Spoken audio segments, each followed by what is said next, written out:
Pasca banjir bandang yang melanda warga Kecamatan Hantakan dan Batu Benawa, Kabupaten Hulu Sungai Tengah, membuat semua pihak waspada terhadap pemicu terjadinya banjir. Salah satunya adalah aktivitas pembalakan liar yang terjadi di kawasan hutan lindung di perbukitan Meratus. Pohon-pohon besar yang ada di kawasan hutan adat Dusun Pantai Mangkiling, Desa Datar Ajab, ditebang oknum yang dimodali cukong kayu.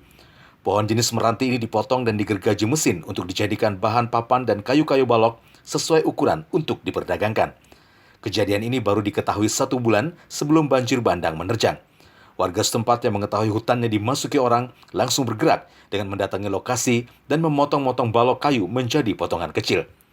Tidak ingin kejadian terulang kembali, Kepala Adat Dayak Abdul Hadi akhirnya mengumpulkan tokoh warga dari Desa Datar Ajab, Desa Hinas Kanan, dan Desa Alat yang disaksikan sejumlah relawan dari Parabai.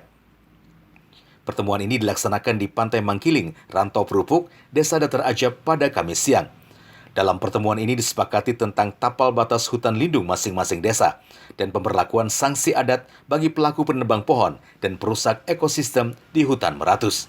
Sanksi yang diberlakukan adalah denda adat dengan ketentuan untuk 1 pohon besar wajib bayar denda sebesar 14 juta rupiah.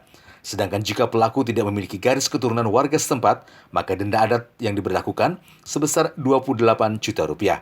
Selain pembalak kayu, untuk warga yang membuka ladang di hutan lindung juga dikenai denda sebesar 36 juta rupiah.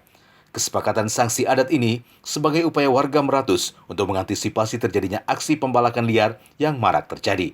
Dari Hantakan, Kabupaten Hulu Sungai Tengah, Syahrani, kontributor Kalsel 1net.